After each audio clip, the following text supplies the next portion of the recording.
جوان شد دست خدا عیان شد دست خدا عیان شد تکبیر اللہ اکبر اللہ اکبر اللہ اکبر آمنا فاتحہ.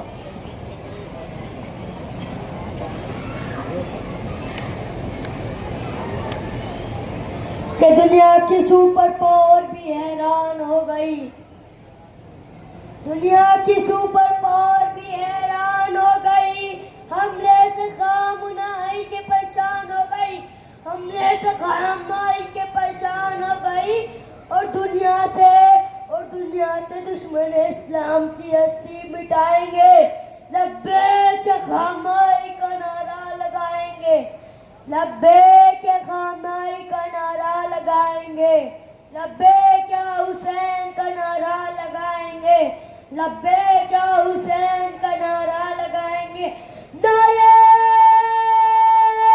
حیدری، لبیک یا حسین، لبیک یا حسین،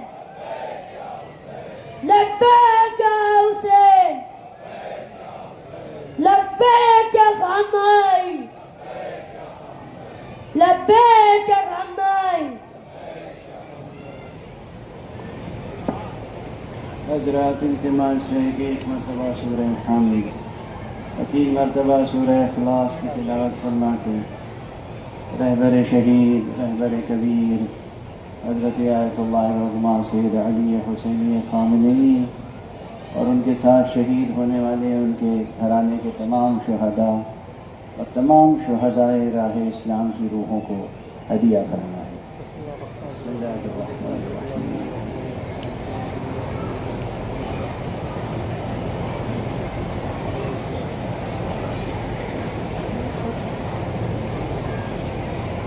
بسم اللہ الرحمن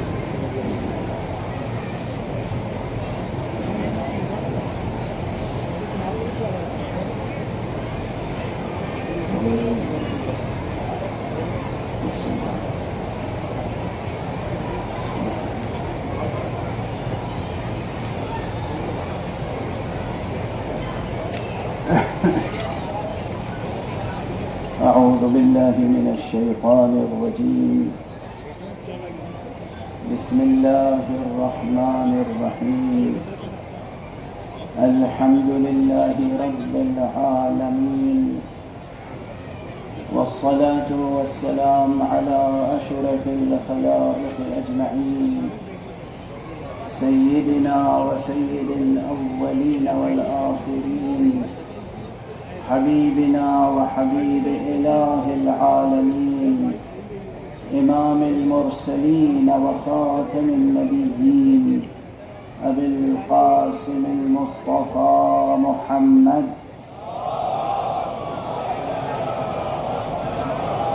وعلى أهل بيته الطيبين الطاهرين الهداة المهديين المعصومين المظلومين، واللعنة الدائمة على أعداء الحق والدين. أما بعد، فقد قال الله تعالى عز اسمه في محكم كتابه ومتقن خطابه. بسم الله الرحمن الرحيم. يا أيتها النفس المطمئنة ارجعي إلى ربك راضية مرضية فادخلی فی عبادی وادخلی جنتی صدق اللہ العلی العظیم.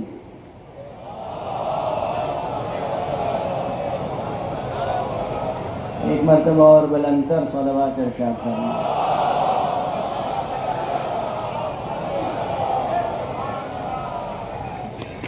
سوگوارو، رہبر شہید کے سوگوارو، حقیقت یہ ہے کہ یہ غم معمولی غم نہیں ہے.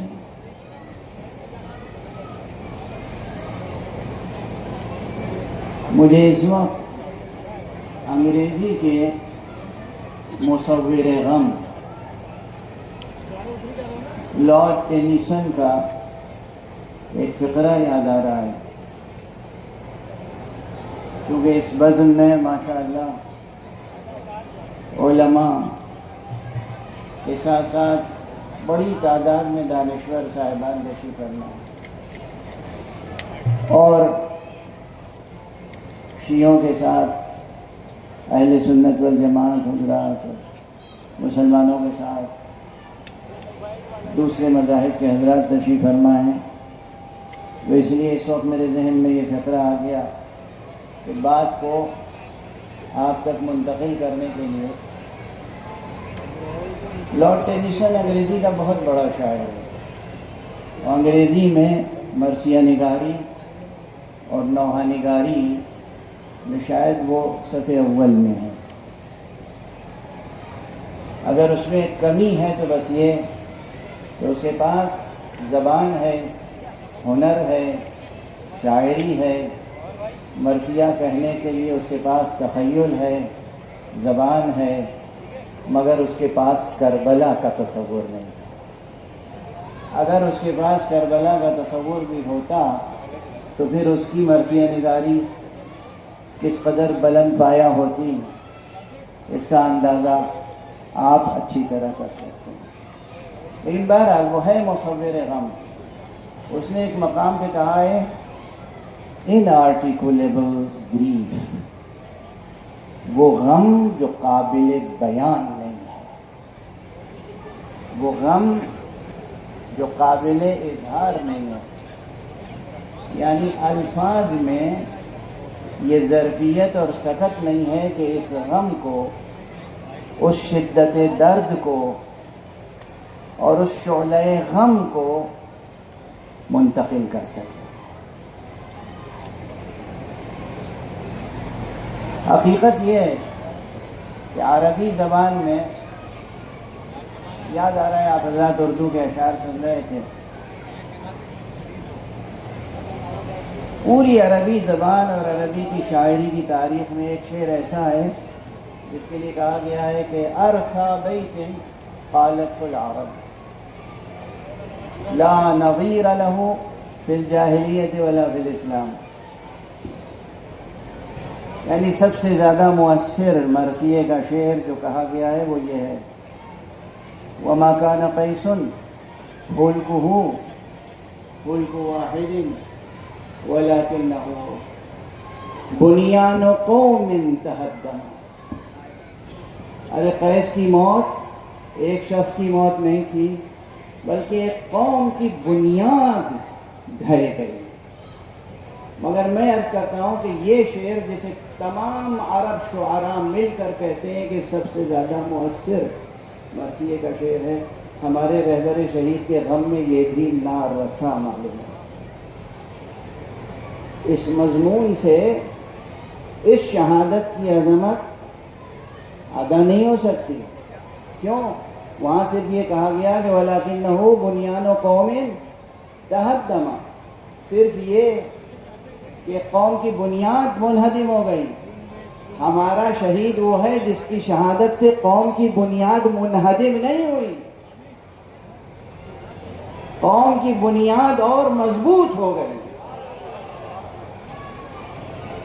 قوم کی بنیاد، بلکہ میں عرض کروں کہ صرف ایک قوم کی بنیاد نہیں، خدا کی قسم کرۂ عرض پر جتنے مستضعفین ہیں، جتنے لوگ ہیں جن کا استحصال کیا جا رہا ہے، جتنے کچلے ہوئے لوگ ہیں، ان سب کو ایک طاقت مل گئی، قوت مل گئی، ویژن مل گئی۔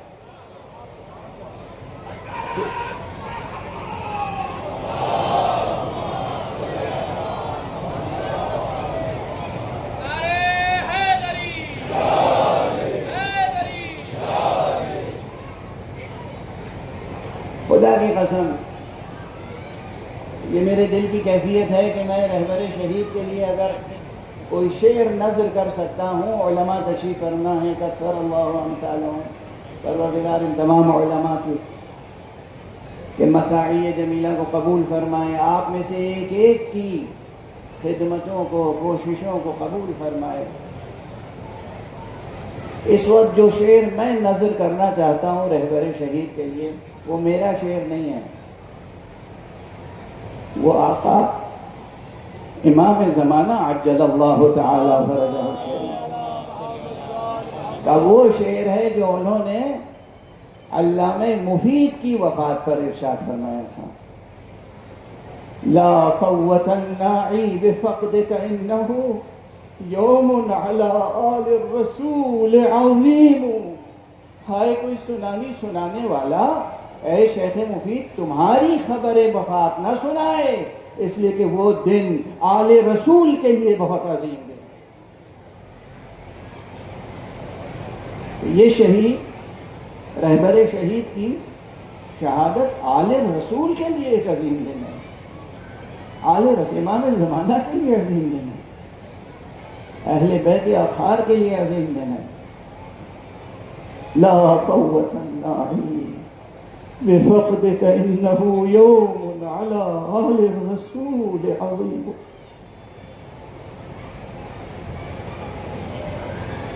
رہبر شہید کی شہادت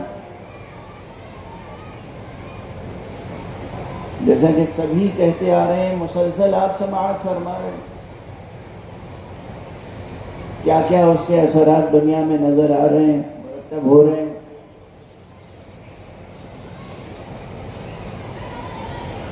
خود ان کی شخصیت معمولی شخصیت نہیں تھی، اب تو سب اس کو محسوس کر رہے ہیں،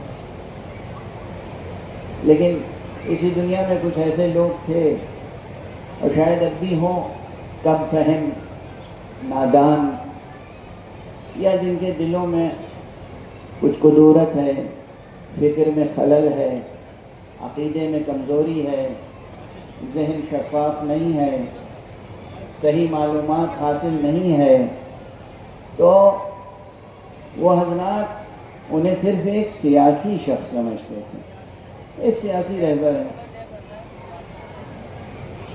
خدا کی قسم وہ صرف ایک سیاسی شخصیت کے مالک نہیں تھے۔ یہ تذکرے اس لیے کر رہا ہوں کہ اس مجمع میں صحافی حضرات تشریف فرمائے، معتبر صحافی حضرات ہیں، لکھنے والے ہیں، بولنے والے ہیں، سوچنے والے ہیں۔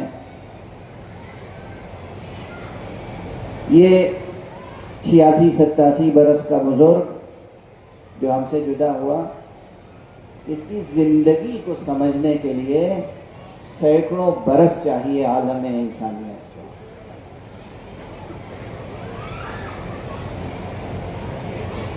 ایک بہترین ادیب، ایک بہترین شاعر، ایک بہترین مفکر، ایک بہترین دانشور، ایک بہترین فقیہ، ایک بہترین انسان، ایک بہترین رہبر، ایک بہترین بیٹا اپنے والدین کے لیے، ایک بہترین باپ اپنی اولاد کے لیے، اور ابوت کا تو وہ وصف تھا کہ آپ برابر سن رہے ہیں، پوری دنیا ان کی شہادت کے بعد کہہ رہی ہے جیسے لگتا ہے ہمارے سر سے باپ کا سایہ ہو گیا۔ یہ معمولی بات نہیں ہے، یہ بات مکرر کہی گئی، لیکن میں ایک جملہ عرض کرنا چاہتا ہوں اپنے ساتھی، دوست، بزرگ، علماء، خطبہ کے لیے بھی، کہ جب آپ قدم رکھتے ہیں ایک رجل دین بننے کے لیے جب آپ قدم رکھتے ہیں میدان علم و عمل میں دین کے حوالے سے، تو ایک بات یاد رکھیے، مجھے ایک بات بہت اچھی لگتی ہے جو کرسچن معاشرے میں ہے، ہو سکتا ہے یہاں مسیحی حضرات بھی تشریف فرما ہوں۔ یہ مسیحی معاشرے میں کہاں سے آئی یہ بات؟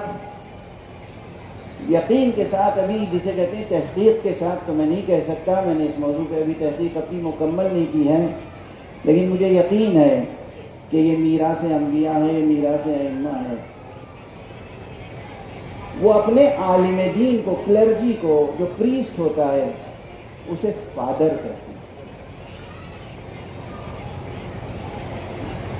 یعنی اگر عالم دین نوجوان بھی ہے، 30-35 برس کا، 40 برس کا عالم دین، کوئی 80-90 برس کا بوڑھا عام انسان مسیحی کرسچن، وہ 90 برس کا بوڑھا اس 40 برس کے جوان عالم دین کے سامنے آ کے جھک کے کہتا ہے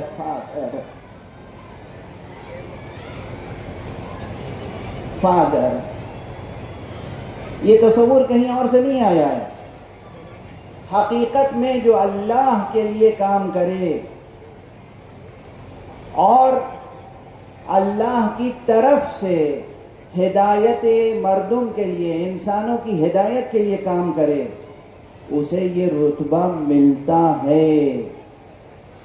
اور اسی لیے حضرت پیغمبر اکرم صلی اللہ علیہ وآلہ وسلم نے ارشاد فرمایا تھا، انا وعلی ابوا هذه الامہ، میں اور علی اس امت کے باپ ہیں۔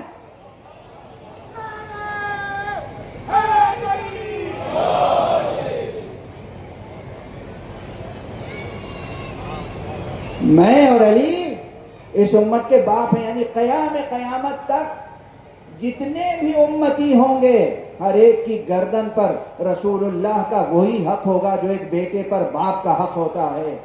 ہر ایک کی گردن پر امیر المؤمنین علی ابن ابی طالب علیہ السلام کا وہی حق ہوگا جو ایک باپ کا ایک بیٹے پر حق ہوتا ہے۔ اور فرمانے آپ، اور جو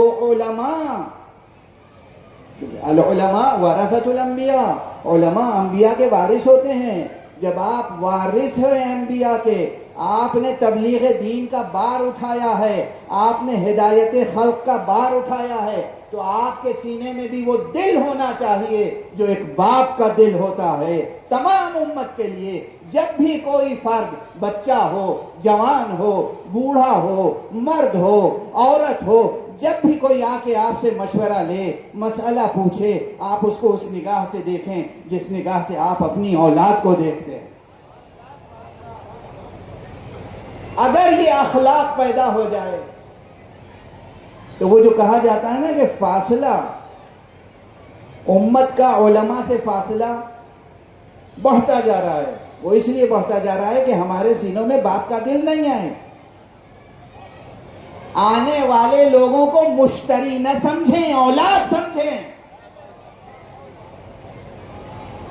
دست ادب جوڑ کے عرض کر رہا ہوں، ہمارے مراجع کرام اور خصوصیت کے ساتھ رہبر عظیم الشان کی خصوصیت یہ تھی کہ خدا کی قسم ان کے سینے میں ایک باپ کا دل دھڑکتا تھا، ہر فرد ملت کے لیے، بلکہ اس روح زمین پر سانس لینے والے ہر مستضعف کے لیے، ہر کمزور انسان کے لیے، ہر اس شخص کے لیے جسے کچل دیا گیا، ان کے دل میں باپ کا دل تھا جو دھڑکتا تھا۔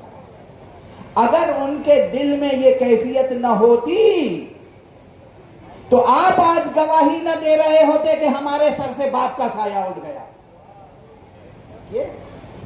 یہ تاثیر دو جانبہ ہوتی ہے نا، یہ احساسات کیسے آپ کے سینے میں آ گئے، کیسے یہ بات آپ کی زبان پہ آ گئی، کیسے یہ خیال آپ کے ذہن میں آیا۔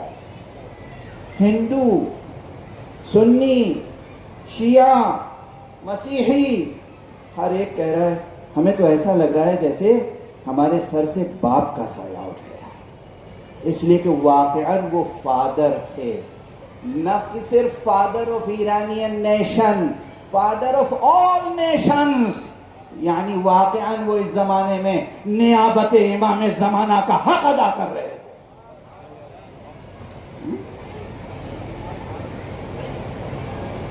بحیثیت انسان اور پھر بحیثیت قائل، بحیثیت رہبر. دنیا دیکھ رہی ہے، باتیں کہی جا چکی ہیں، لیکن تذکر کے لیے، یاد دہانی کے لیے دیکھیے 47 برس سے 48 برس سے ایران پر تمام قسم کے سینکشنز لگے ہوئے ہیں. پابندیاں پابندیاں پابندیاں، سینکشنز. جو ایرانی سرمایہ ہے، اثاثہ ہے، وہ منجمد غاصب کے ہاتھ میں ہے. منجمد سرمایہ ایران کا، ایران کو مل نہیں سکتا.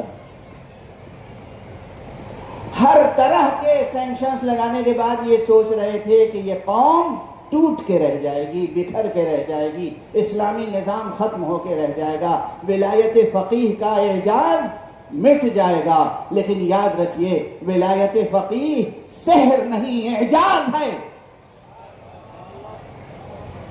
سحر ہے جو مٹتا ہے، جادو ہے جو ٹوٹتا ہے، معجزہ کبھی نہ مٹتا ہے نہ ٹوٹتا.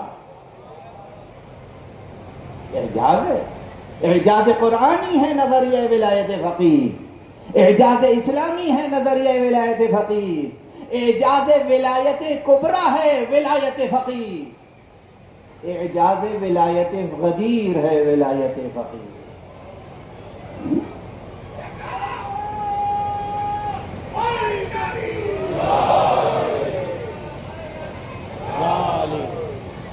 جو نعرہ دیا تھا امام راحل نے، حضرت آیت اللہ العظمیٰ عارف کبیر. دیکھیے نا، ایک کے بعد ایک شخصیتیں ہوتی ہیں. میں دست ادب جوڑ کے عرض کر رہا ہوں، علامہ اقبال کے ہاں ایک بحث تھی. وہ شروع میں تصوف کے بہت سخت مخالف تھے، شاید آخر تک رہے، لیکن بعد میں لہجہ تھوڑا سا دھیما پڑ گیا.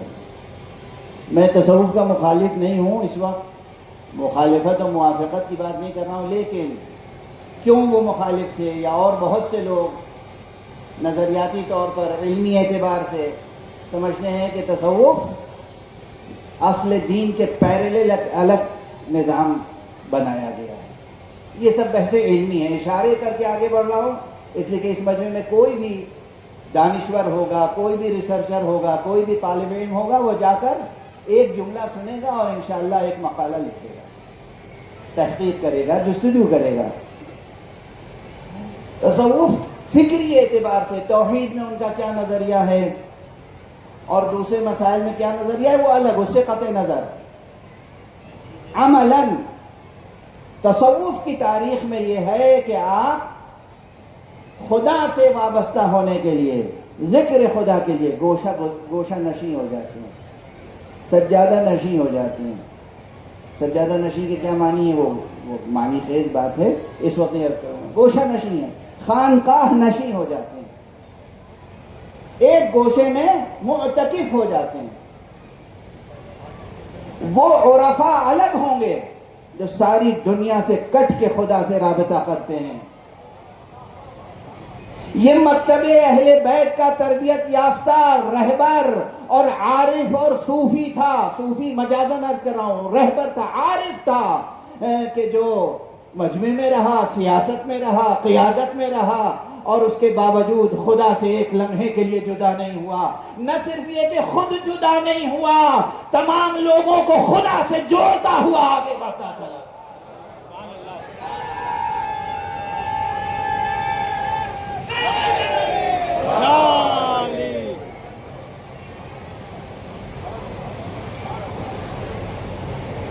موعظہ کر کے خدا سے جوڑنے کی کوشش کرنا الگ ہے، تقریریں کر کے خدا رسول اہل بیت سے جوڑنے کی کوشش کرنا الگ ہے. سخن فروش الگ ہوتے ہیں، سخن ساز الگ ہوتے ہیں. کس متانت سے حضرت آیت اللہ العظمیٰ خامنئی یا حضرت آیت اللہ العظمیٰ خمینی کس متانت سے تقریر کرتے تھے. آپ سب نے جس طرح میں بلند آواز سے کوئی جملے کہہ رہا ہوں، اس طرح سے بلند آواز سے تو کوئی جملہ ہی نہیں کہتے تھے. آہستہ سے نرم گفتاری کے ساتھ کچھ جملے کہہ دیتے تھے، لیکن وہ جملے لوگوں کے دل و جگر میں شعلے بھڑکا دیتے تھے۔ یہ کون سی تاثیر تھی؟ یہ شدت تعلق تھا جو حضرت حق سے تھا، یہ شدت تعلق تھا جو پروردگار سے تھا، یہ شدت محبت تھی کہ جو حضرت پیغمبر اکرم صلی اللہ علیہ وآلہ وسلم امیر المؤمنین علی ابن ابی طالب علیہ السلام اور خمسہ نجبہ اور ائمہ ہدی سے تھا۔ شکوک پیدا کرتے ہیں لوگ، شبہات پیدا کرتے ہیں، سازشیں کرتے ہیں، بھڑکاتے ہیں کہ اس نظام میں تو امام زمانہ کا تصور ہی نہیں ہے۔ ایسا نہیں ہے، ایسا ہرگز نہیں ہے۔ آپ سب حضرات دیکھیں کتنی بار کتنی تقریروں میں رہبر خود دعائے امام زمانہ پڑھتے ہوئے نظر آتے ہیں۔ اللہم کن لولیک الحجہ، پڑھتے تھے نہیں پڑھتے تھے؟ جب خود وہ پڑھ رہے ہیں تو پھر کس طریقے سے کوئی کہہ سکتا ہے کہ امام زمانہ عجل اللہ تعالی فرجہ شریف کے عقیدے یا ان کی حقیقت پر کوئی سوالیہ نشان قائم ہو رہا ہے؟ ہرگز نہیں۔ جتنے شکوک و شبہات ہیں کچھ مٹ گئے اور کچھ مٹ جائیں گے انشاءاللہ۔ دیکھیے اب دو ایک باتیں اور عرض کر لیں، سنجیدہ بات ہے، بالکل سنجیدہ بات ہے۔ ایک شب قبل میں نے امروہے میں بھی یہ بات کہی تھی، لندن میں بھی کہی، وہ بارہا کہی ہے، لیکن یہ بات بار بار کہنے کی ہے، اس لیے کہ مسئلہ صرف ایک مذہب کا، ایک فرقے کا، ایک ملت کا، ایک نیشن کا، صرف ایرانی قوم کا نہیں ہے، مسئلہ پوری انسانیت کا ہے، پوری انسانیت کا ہے۔ حضرت امام خمینی نے رضوان اللہ تعالی علیہ کمیونزم کے نظام کے لیے کہا تھا کہ اب یہ نظام بہت جلد تاریخ کے میوزیم میں رہ جائے گا، اور وہی ہوا۔ سید خامنئی نے اپنی شہادت سے اب یہ انتظام کر دیا ہے کہ کیپٹلزم کا نظام بھی اب تاریخ کے صرف میوزیم میں رہ جائے گا۔ یہ کیپٹلزم کا نظام یہ ہے ناسور، یہ ہے کینسر انسانیت کے لیے۔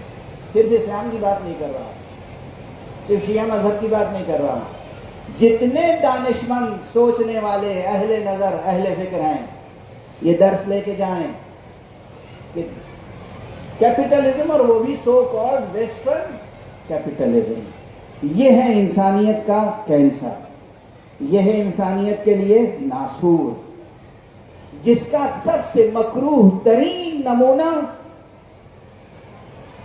ڈونلڈ ٹرمپ اور ان کا ایڈمنسٹریشن ہے۔ بار بار میں نام نہیں لوں گا، فضائے مجلس قائم ہو چکی ہے، اس نورانی پاکیزہ معطر فضا میں نجس نام لینا بھی بار بار مناسب نہیں والا، تو بس اب دوبارہ نام نہیں لوں گا، آپ مجھ سے توقع نہ رکھیے گا کہ میں یہ نام دوبارہ نہیں۔ کیپٹلزم جہاں خدا کی قسم آپ سب پر فرض ہے، آپ مسلمان ہوں، ہندو ہوں، کرسچن ہوں، جیو ہوں، کسی بھی مذہب اور کسی بھی دین پر ہوں، آپ کے لیے فرض ہے کہ آج ایران کے علماء سے سیکھیں کہ اسلامی نظام اقتصاد کیا ہے، اور اسلامی نظام اقتصاد پر جتنے لوگ اب تک کام کر چکے ہیں وہاں تھوڑی بہت کمی رہ گئی ہے یہ واضح کرنے میں کہ کیپٹلزم سے اسلامی نظام کتنا مختلف ہے، کہاں جدا ہے، خط فاصل کیا ہے، لائن آف ڈیمارکیشن کیا ہے، کہاں ہم الگ ہوتے ہیں کیپٹلزم سے۔ لیکن نظام ایرانی کو جو زیر سایہ ولایت فقیہ پروان چڑھ رہا ہے، عرض کر رہا ہوں، جو زیر سایہ نظام ولایت فقیہ پروان چڑھ رہا ہے، اس نظام کے تحت آپ مطالعہ کریں، ریسرچ کریں، پی ایچ ڈی کریں کہ کس طریقے سے عالم انسانیت کو ویسٹرن کیپٹلزم اور ٹوٹلی کیپٹلزم کے سحر سے، اس کے جادو سے، اس کی نحوستوں سے بچا سکتے ہیں اور اسلام کی برکتوں سے اس دنیا کو بہشت بنا سکتے ہیں۔ یہ موقع ہے، صرف تھیوریٹیکل باتیں نہیں ہے، پریکٹیکل آپ کے سامنے کیا نظام اقتصاد ہے صاحب، اور کیا نیت ہے، کیا عزم ہے، کیا حوصلہ ہے۔ یعنی ایک طرف ساری دنیا کے ریسورسز پر قبضہ کرنے والا شکست کھا رہا ہے اور ساری دنیا کے ریسورسز سے محروم کر دیا جانے والا فتح حاصل کر رہا ہے۔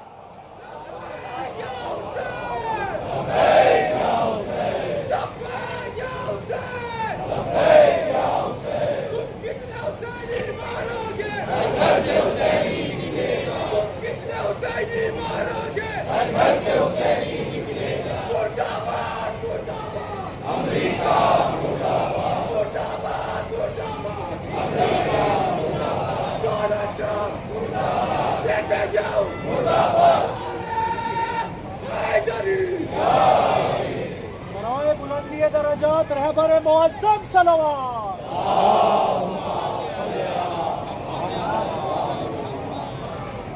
جوانوں، عزیزوں، طالب علموں بطور خاص سنو، یہ تو صرف اقتصاد کی بات تھی۔ اکنامکس سیکھنا ہو تو آپ امریکہ سے نہ سیکھنا۔ امریکہ نے اور ویسٹرن کیپٹلزم نے تو کوئی علم اقتصاد تھوڑی سکھایا ہے، ڈکیتی سکھائی ہے، چوری سکھائی ہے، ظلم سکھایا ہے، اسے اکنامکس کہتے ہیں۔ یعنی زمانہ جاہلیت میں بھی دنیا کا جو وہ بدو تھا، جو غیر مہذب انسان تھا، وہ چوری اور ڈکیتی اور رہزنی پر اپنی روزی روٹی کا انحصار کیے ہوئے تھا۔ آج 21ویں صدی میں امریکہ بھی سوائے رہزنی کے اور کیا کر رہا ہے؟ آپ بتائیے، اسے رہزنی نہیں کہتے تو کیا کہتے ہیں؟ مہذب دنیا میں یہ سویلائزیشن کے قائل ہیں، ان کے پاس کوئی سویلائزیشن ہے، ان کے پاس کوئی ہیومن ویلیوز ہیں، ان کے پاس کوئی انسانی قدریں ہیں۔ ان کے سحر میں، ان کے جادو میں، ان کے جھوٹ میں، ان کی سازشوں میں نہ آئیے گا۔ زندگی کی حقیقتیں بالکل آفتاب نصف النہار کی طرح روشن ہیں۔ اور جنگ اس وقت پوری دنیا میں اب سانحہ نہیں رہ گئی، جنگ اب سانحہ نہیں رہ گئی، جنگ اب حادثہ نہیں رہ گئی، جنگ اب ناگوار چیز نہیں رہ گئی۔ یہی سو کالڈ ویسٹرن کیپٹلزم نے جنگ کو تجارت بنا دیا ہے۔ جنگ ایک انڈسٹری ہے، ہمیں اسلحے بنانے، اسلحے بیچنے، تو ہمیں دو ملکوں کو، پڑوسی ملکوں کو لڑانا ہے، اور پھر ان کے ہاتھ بھی اسلحہ بیچیں گے اور ان کے ہاتھ بھی اسلحہ بیچیں گے۔ اور ہمارے یہاں جنگ ایک تجارت ہے، اس لیے جب جنگ ہی تجارت ہو جائے تو نہ بچیوں کی ہلاکت شہادت پر کوئی درد ہوتا ہے، نہ عورتوں کی شہادتوں پہ درد ہوتا ہے، نہ بوڑھوں کی شہادتوں پہ درد ہے، نہ ہاسپٹلز کو نشانہ بنانے میں کوئی عار ہے، نہ اسکولوں کو نشانہ بنانے میں کوئی عار ہے، اس لیے کہ عار، حیا، غیرت، وفا، یہ سب انسانی قدریں تو ہیں ہی نہیں۔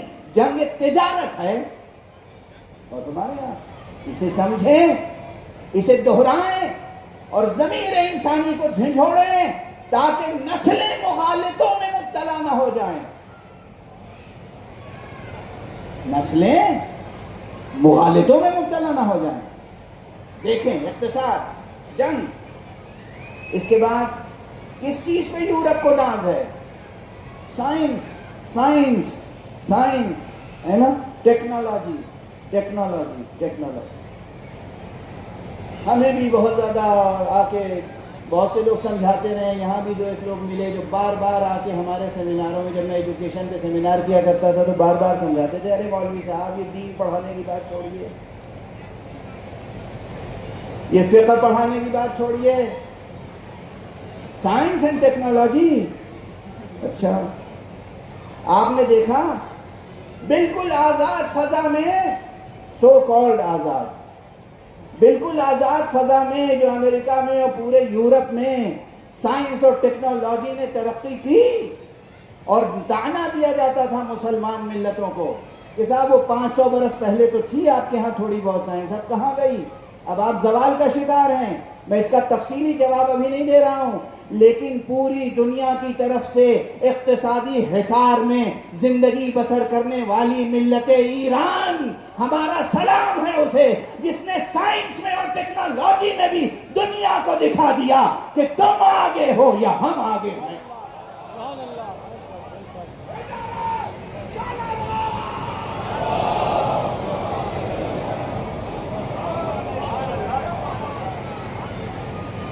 برکات انقلاب اسلامی، برکات نظام ولایت فقیہ.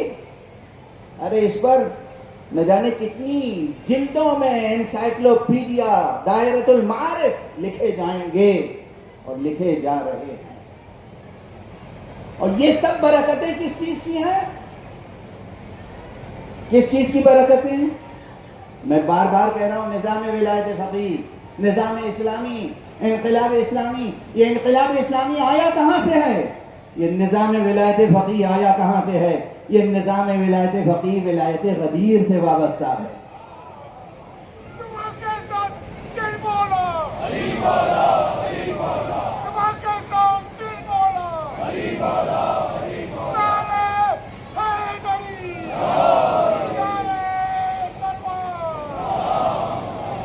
آپ یہ نہ سمجھیے کہ میں اپنی طرف سے کوئی بات عرض کر رہا ہوں. ممبر پر ہوں، اس ممبر پہ جس کی نسبت صداقتوں کی روایت سے ہے. صادق بعد صادق، صالح بعد صالح، شہید بعد شہید. اس ممبر پہ عرض کر رہا ہوں اور خدا کی قسم کھا کے کہہ رہا ہوں. میں آپ کے پڑوسی ملک میں لاہور گیا، وہاں علماء اہل سنت، جید علماء اہل سنت، دانشوران اہل سنت، پی ایچ ڈی ہولڈرز، سنجیدہ لکھنے پڑھنے والے لوگ آئے ایک بڑی تعداد میں، اور ان کا مولانا رہبر شہید کا تذکرہ کر کے، اس وقت رہبر موجود تھے، کہنے لگے انہیں دیکھ کر اب ہمارے دل میں یہ جذبہ پیدا ہوتا ہے کہ ہم سب کو، ساری امت اسلامیہ کو ولایت علی پہ متحد ہو جانا چاہیے.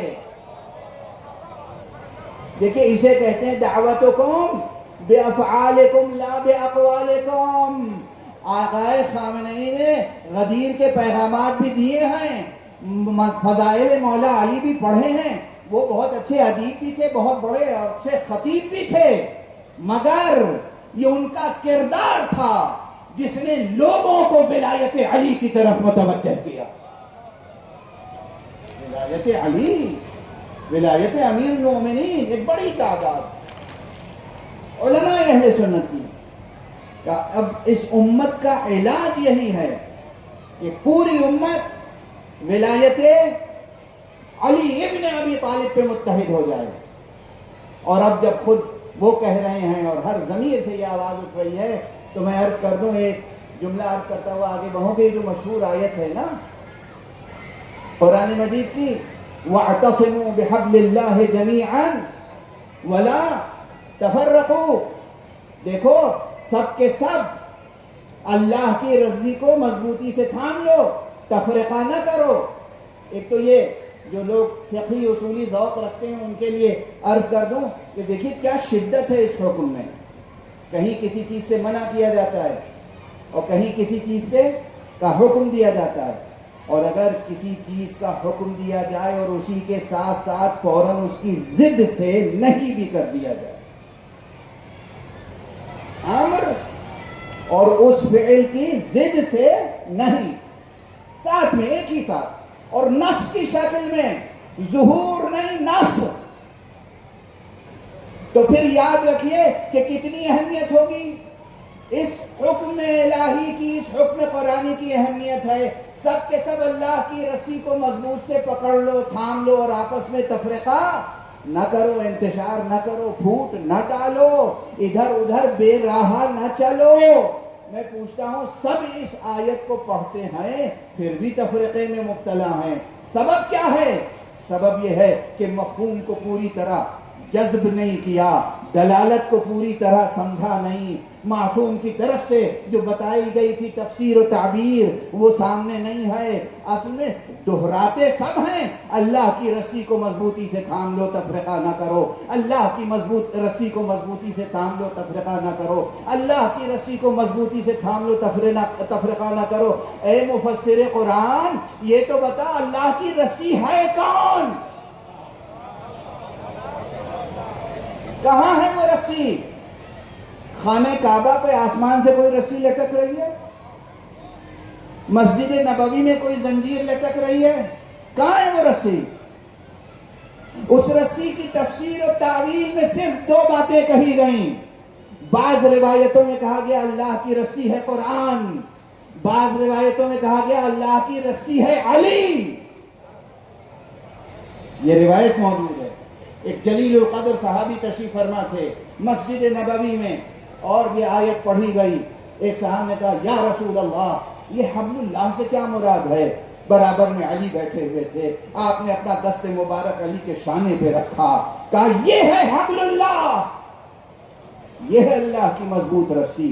ایک روایت میں کہا گیا قرآن، ایک روایت میں کہا گیا علی، اور پھر رسالت میں آپ نے دونوں کو ملا کے فرما دیا القرآن مع علی، علی مع القرآن والقرآن مع علی۔ علی قرآن کے ساتھ ہے، قرآن علی کے ساتھ ہے۔ اگر یہ امت قرآن اور علی کے ساتھ وابستہ ہو جائے تو کوئی تفرقہ باقی نہیں رہ جائے گا، اور نہ صرف ملت میں تفرقہ نہیں ہوگا بلکہ تمام عالم انسانیت کو خدا پرستی پر بھی متحد کر سکے۔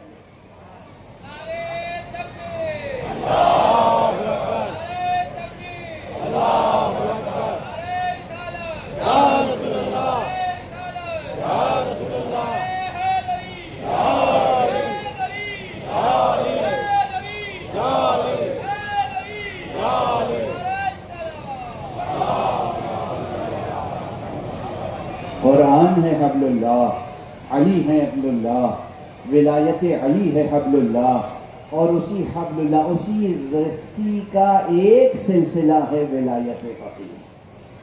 اسی سلسلہ، وہی سلسلہ، کچھ اور نہیں ہے۔ ذہنوں کو روشن کریں، مطالعہ کریں، تفکر سے کام لیں، غور و فکر کریں، دقیقہ سنجی کا ثبوت دیں، سنجیدگی کا ثبوت دیں، سازشوں کا شکار نہ ہوں۔ ہمارا ایک ولی فقیہ ہم سے جدا ہوا، لیکن اللہ کا شکر ہے، احسان ہے کہ ہمارے سر پر ابھی ولایت کا سلسلہ جاری ہے۔ پروردگار سلامت رکھے حضرت آیت اللہ سید مجتبی خامنئی کو، اور وہ اس ملت کی اسی طرح سے امداد فرماتے رہیں، سرپرستی فرماتے رہیں، رہبری فرماتے رہیں۔ موقع تو تھا کہ بہت کچھ عرض کیا جائے اسی وقت، لیکن اتنا ہی کافی ہے۔ وقت کیونکہ بہت گزر چکا، دور دور سے حضرات تشریف لائے ہیں اور اشارے کافی ہوتے ہیں۔ دیکھیے یہ ایک سانحہ شہادت تھا، اور یہ ایک ملت ایران، ملت اسلامیہ ایران کا کردار، ان کا قرار دل، ان کا ثبات قدم، ان کا کردار، ان کا اخلاق پوری دنیا پہ آج حجت تمام کر رہا ہے، اتمام حجت کر رہا ہے۔ دیکھو مسلمان ایسے ہوتے ہیں، دیکھو قرآن والے ایسے ہوتے ہیں، دیکھو محمد والے ایسے ہوتے ہیں، دیکھو علی والے ایسے ہوتے ہیں، دیکھو حسن حسین والے ایسے ہوتے ہیں۔ اور ہمارے یہاں اتمام حجت ہو رہی ہے، اتمام حجت۔ اور علوم میں پھر عرض کر رہا ہوں، پھر یاد دیں، اکنامکس میں ریسرچ کریں، سائنس اور ٹیکنالوجی کی ترقی دیکھیں۔ اب امریکہ کے سائنسدانوں سے نہ سیکھیں، جا کے ایران کے جانبازوں سے سیکھیں، ان کے جانبازوں سے سیکھیں۔ کتنے قیمتی، یہ سب آپ سن رہے ہیں، میں دہرانا نہیں چاہتا، سب جانتے ہیں، خبروں میں آ رہی ہیں باتیں۔ لیکن اس وقت اس ممبر سے اسے عرض کر رہا ہوں تاکہ توجہ اس رخ پر آ جائے کہ اسے صرف خبر نہ سمجھیں، اسے صرف ایک نیوز آئٹم نہ سمجھیں، زندگی کا نصب العین مقرر کرنے میں، اپنا فیوچر بنانے کے لیے اور انسانیت کا فیوچر بنانے کے لیے سامنے آپ کے ایک مثال ہے، سامنے آپ کے ایک نظام ہے، سامنے آپ کے ایک نظریہ ہے، اور صرف نظریہ نہیں ہے، صرف نظام نہیں ہے، صرف مثال نہیں ہے، زندہ شخصیتیں ہیں جو اس نظام کو پیش کر رہے ہیں۔ نظریے تو کتابوں میں بھی ہیں، نظام تو بہت سے کتابوں میں بھی ہیں، نظام نہ جانے کتنے نصابوں میں ہیں، مگر وہاں صرف نصابوں میں نہیں آئے بلکہ بڑے بڑے نظام ہمارے ہاں سانس لیتی ہوئی زندہ شخصیتوں میں موجود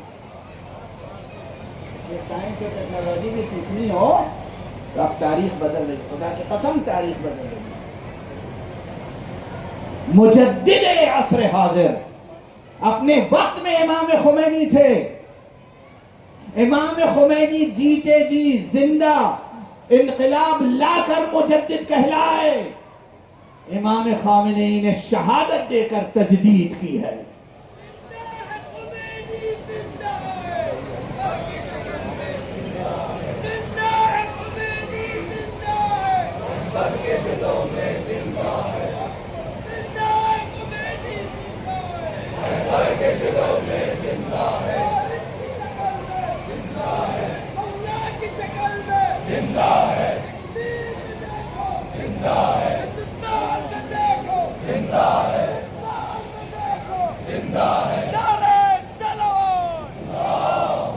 جزاکم اللہ، پروردگار آپ کے جذبات کو اسی طرح بیدار رکھے۔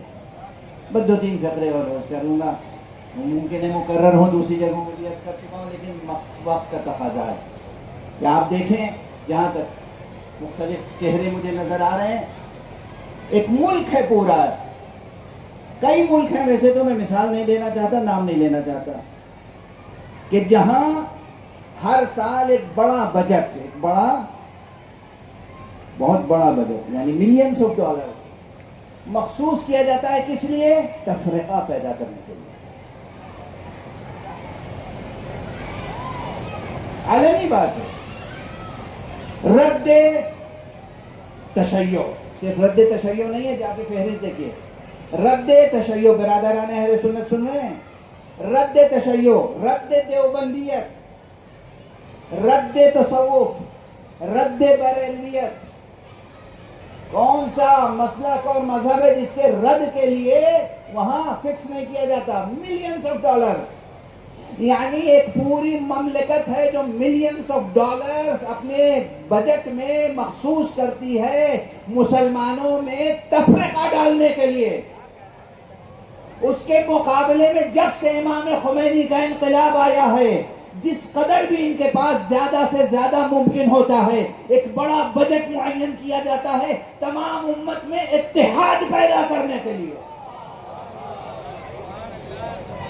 دو نظریے الگ الگ، اور صرف نظریہ نہیں ہے، کردار موجود ہے، کردار صرف نیوز آئٹم تھوڑی ہے، جا کے دیکھ لے کس طریقے سے تمام مسلکوں کا احترام ہوتا ہے، تمام مسلکوں کو قریب لانے کی کوشش ہوتی ہے، کسی کے لیے نفرت انگیز بات نہیں کہی جاتی۔ یہ ہے ایران، ایران اسلامی، ایران خمینی، ایران خامنئی، ایران ولایت فقیہ، ایران علوی، ایران حسینی۔ اور نہ صرف یہ کہ تمام مسلمانوں کے لیے بلکہ میں عرض کر چکا ہوں تمام انسانوں کے لیے۔ بس اسی انداز میں گفتگو کرتا رہوں گا تو میری طاقت بھی ختم ہو جائے گی۔ یہ تو میرے جذبات ہیں اور ممبر کی برکت جو میں گزارش کر رہا ہوں، کیفیت ایسی تھی نہیں کہ میں گزارش کرتا پروردگار ہمارے سروں پہ سایہ برقرار رکھے، رہبر کا بھی اور رہبر کے نمائندے حضرت آیت اللہ ڈاکٹر پروفیسر عبدالمجید حکیم الہی کا، ہمارے صدیر کبیر تشریف فرما ہیں، پروردگار ان کا سایہ برقرار رکھے، ان کو اپنی حفظ و امان میں رکھے، اور جتنے لوگ یہاں ہندوستان میں شروع سے آ رہے ہیں مقام معظم رہبری کے نمائندے کے طور پر، ایک کے بعد ایک اس کنعان ولایت سے ایک یوسف نکل کے آ رہا ہے۔ حضرت آیت اللہ سید جمال الدین، اس کے بعد حضرت علامہ شیخ مہدوی پور جو ابھی ان سے پہلے گئے، اس کے بعد حضرت آیت اللہ حکیم الہی، ان سب نے ایک کے بعد ایک جو خدمتیں کی ہیں، آغا جمال الدین دین پرور سے لے کر جنہوں نے نہج البلاغہ پہ خاص کام کیا، پوری دنیا میں مشہور ہے، ان سے لے کر آغا آیت اللہ مہدوی پور سے لے کر آیت اللہ جناب حکیم الہی تک، یہ صرف سیاسی نمائندے نہیں ہیں، یہ روحانی نمائندے ہیں، یہ انسانی نمائندے ہیں، یہ اسلامی نمائندے ہیں، یہ علمی نمائندے ہیں، یہ نورانی نمائندے ہیں۔ پروردگار ان کا سایہ محفوظ رکھے، پورے نظام کو محفوظ رکھے، اور اس ملت کو توفیق عطا فرمائے کہ ان سے استفادہ کرے۔ بس مجلس کو مختصر کرتا ہوں۔ علماء کی، ہمارے علماء کی شان یہی رہی، اور خصوصیت کے ساتھ جب سے نظام ولایت فقیہ ابھر کے سامنے آیا ہے، اب موقع نہیں کہ نظام و نظریے پر مزید بحث ہو، بارہا کرتا رہا ہے یہ فقیر، جانتے ہیں شاید لکھنؤ کی سرزمین پر حضرت قائد ملت جناب حجت الاسلام مولانا کلبی جواد صاحب قبلہ تشریف فرما ہیں، انہی کی دعوت پر امام بارگاہ غفرہ مآب میں اس وقت شاید سب سے پہلے میں نے تقریباً پونے 2 گھنٹے کی تقریب صرف نظریہ ولایت فقیہ پہ کی تھی۔ اس وقت سے لے کر آج تک مسلسل اس نظریے پہ گفتگو کرتا رہا پوری دنیا میں۔ امریکہ گیا، وہاں لوگ مناظرے کے لیے آ گئے، ماشاءاللہ مناظرہ، باقاعدہ کرسیاں لگی، وہاں زارائی ہوئی، مناظرہ کیا جائے گا۔ میں مناظرے کے لیے حاضر ہو گیا، اور میں تو عرض کیا کرتا ہوں جوانوں، عزیزوں، منبر کی طاقت ہے، یہ میری طاقت نہیں ہے۔ میں عرض کیا کرتا ہوں کہ جو لوگ اختلاف رکھتے ہیں، جب چاہیں جہاں چاہیں اس فقیر سے مناظرہ کرنا، مناظرہ کر لیں، اور جب چاہیں جہاں چاہیں مباہلہ کرنا، مباہلہ کریں۔ سبحان اللہ۔ ہم میدانی مباہلہ سے بھاگنے والی تھوڑی ہیں، ہم تو ہمارے گھر میں روزانہ حدیث قصہ پڑھی جاتی ہے، اور حدیث قصہ جو ہے وہ کب آیت تطہیر نازل ہوئی تھی؟ مباہلے سے قبل، مباہلے میں جانے کے لیے۔ بالکل اطمینان سے کہتا ہوں، جب جس کا جی چاہے مناظرہ کر لے، جب جس کا جی چاہے مباہلہ کر لے، نظریہ ولایت غدیر پر، حقیقت ولایت غدیر پر نظریہ میں، ولایت ائمہ اطہار پر، ولایت فقیہ پر، نظام پر، حضرت حجت عجل اللہ تعالی فرجہ الشریف۔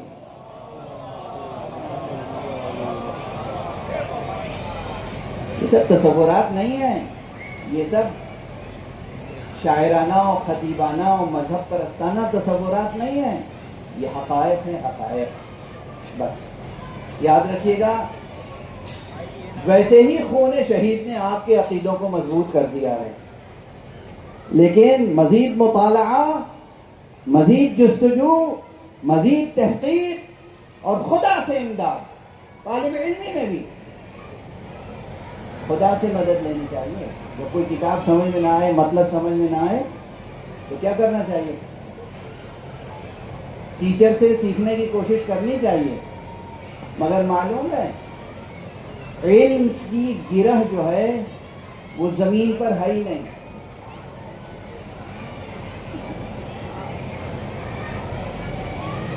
عزیزو جوانو، بچوں، ایک جملہ یاد رکھنا، علم وہ درخت ہے، وہ شجرہ ہے جس کی جڑیں زمین میں نہیں ہیں، اس کی جڑیں آسمان میں ہیں، اس کی جڑیں آسمان۔ جب تک خدا نہیں چاہے گا اس وقت تک آپ کے دل میں نور علم پیدا نہیں ہو سکتا۔ اس لیے سائنس پڑھیں، فزکس پڑھیں، میتھمیٹکس پڑھیں، بایولوجی پڑھیں، کچھ پڑھیں، اسپیس سائنس پڑھیں یا فقہ پڑھیں، اصول پڑھیں، کلام پڑھیں، کچھ بھی پڑھیں، ادب پڑھیں. جب کوئی بات سمجھ میں نہ آئے استاد سے سمجھو، کتاب پڑھو، شرحیں پڑھو، اور اس کے بعد وضو کر کے 2 رکعت نماز پڑھو. پروردگار یہ مطلب روشن فرما دے. دیکھو پھر کیسا روشن ہوتا ہے، دیکھو پھر کیسا روشن ہوتا ہے مطلب.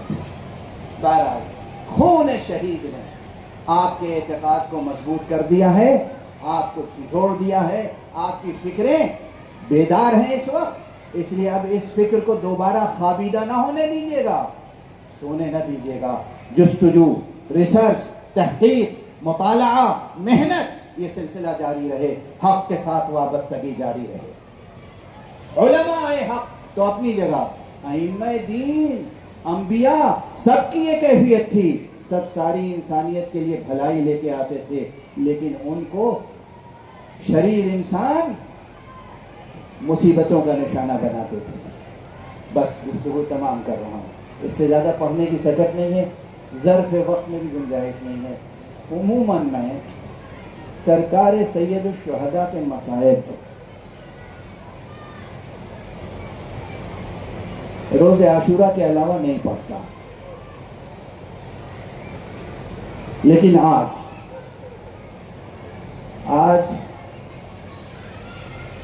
میرا جی چاہ رہا ہے ملت عظیم ایران کو پرسہ دینے کے لیے، تمام دنیا کے مومنین کو پرسہ دینے کے لیے، امام زمانہ کو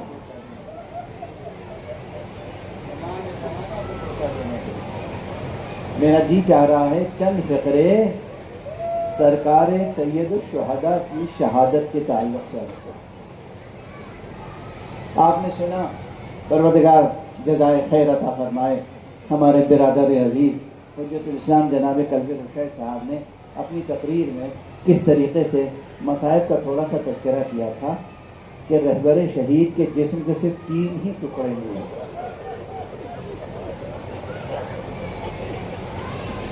جو پیغام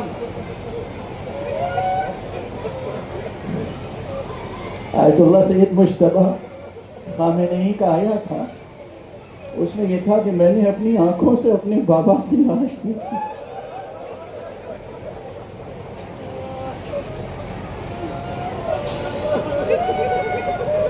خدا آپ کو سلامت رکھے سید مجتبی. بس تصور کر لیجئے سید الساجدین، زین العابدین امام علی ابن الحسین نے اپنے بابا کا وہ لاشا کس طرح دیکھا ہوگا جس پر گھوڑوں کی ٹاپوں سے پامال کیا گیا.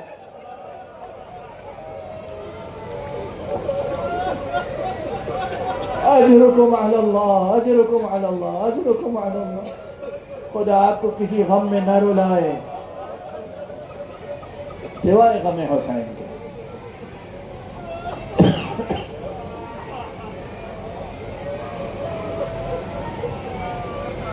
تصور کریں چاہنے والی بہن جناب زینب حسین کو کتنا چاہتی تھی. جب پہنچی ہوں گی آقا حسین کے لاشے پر، دل کی کیا کیفیت ہوئی ہوگی.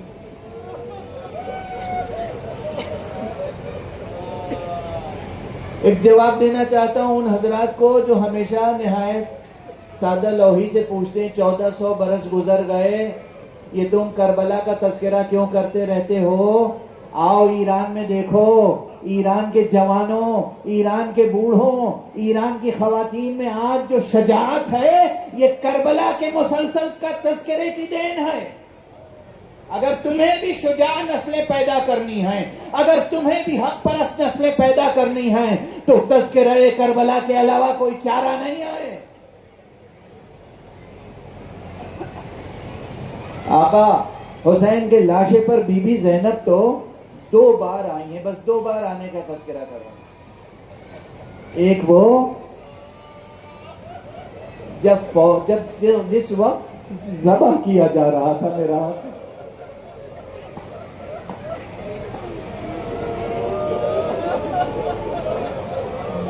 اس وقت بی بی نے پسر سعد نحس کی طرف رخ کر کے کہا تھا تو دیکھ رہا ہے اور فرزند رسول ذبح ہو رہا ہے.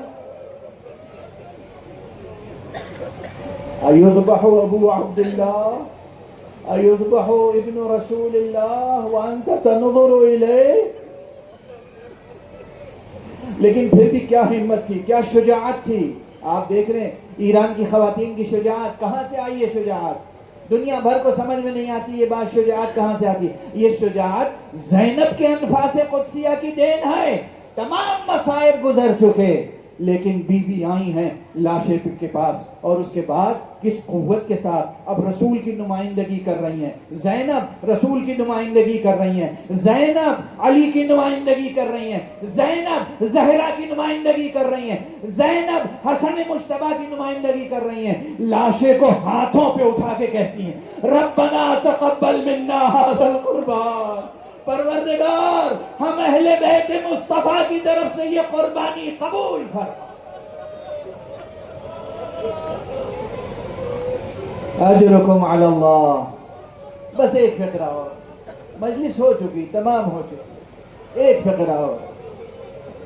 ایک تو یہ موقع ہے روز عاشوراء جب بی بی آئی ہیں، ابھی صرف سر قلم ہوا ہے، جسم موجود ہے، مگر 11 محرم کو جب بیوی کے بازوؤں میں رسن بندھ گئی، بیویوں کو ناکوں پہ سوار کیا گیا، لیکن عمدن اس طرف سے لے جایا گیا جہاں آقا حسین کا پامال لاشا جلتی ہوئی ریت پر تپتی ہوئی دھوپ میں پڑا ہوا تھا. ایک مرتبہ بی بی نے دیکھا آگے آگے سید سجاد جا رہے ہیں، آگے آگے سید سجاد، پیچھے پیچھے بیویاں. بی بی کی نظر پڑی، ایک مرتبہ بیٹے کے چہرے کا رنگ دیکھا متغیر ہو رہا ہے. کہا بیٹا سید سجاد میں کیا دیکھ رہی ہوں، ایسا لگتا ہے تمہارے جسم سے روح پرواز کیا چاہتی ہے. ارے تم اپنے کو سنبھالو، نسل مصطفیٰ کو باقی رہنا ہے. سید سجاد نے پھوپھی کی بات سنی، خود کو سنبھالا، لیکن پلٹ کے ایک مرتبہ عجب جملہ نکل گیا. کہا پھوپھی اماں ذرا آپ ہی غور فرمائیں، جس کا جوان بیٹا موجود ہو اس کے باپ کا لاشا بے گور و کفن پڑا رہ جائے. ارے جیسے یہ امام نے یہ جملہ کہا، بی بی کی توجہ نشین کی طرف گئی. وہ بی بی جو بھتیجے کو سنبھال رہی تھی اب بی بی سے سنبھلا نہ گیا، بی بی نے پشت ناقہ سے خود کو گرا دیا. کوہنیوں کے بل بیویاں جو رسن بستہ تھی اس لاشے تک پہنچی جس کو گھوڑوں کی ٹاپوں نے اس طرح پامال کیا تھا. ارے پسلیاں ریزہ ریزہ ہو رہی تھی. فریاد یا حسین وا محمدہ وا علیہ وا حسنہ کے نعرے بلند ہوئے. بی بی نے مدینے کا رخ کیا. جدہ اے میرے نانا، ارے آپ کے اوپر تو رب اکبر نے اور ملائکہ سماوات نے درود بھیجا، نماز پڑھی، اور یہ آپ کا لال حسین ہے جو خاک و خون میں غلطاں ریگزار کربلا پر پڑا ہوا ہے. انا للہ و انا الیہ راجعون رضا بقضائہ و تسلیما لامرہ. یہ جملہ کہنا ہمارے آپ کے بس کا کام نہیں ہے، یہ بس حسین کہہ سکتے تھے. رضا بقضائہ و تسلیما لامرہ. پروردگار ہمارے رہبر شہید کے درجات کو بلند سے بلند تر فرما. ہمارے رہبر فعلی حضرت آیت اللہ سید مجتبیٰ خامنہی کو اپنی خاص حفظ و امان میں رکھ. پروردگار اسلام اور تمام اہل اسلام کی طرف سے ملت ایران کو جزائے خیر عطا فرما. پروردگار اس خون شہید کی برکت سے پورے عالم انسانیت کو کلمہ لا الہ الا اللہ سے آشنا فرما. پروردگار اپنے ولی آخر کو اس نے ظہور عطا فرما اور ان کے ہاتھوں سے اپنی رحمت و رافت و عدالت کا پرچم لہرا.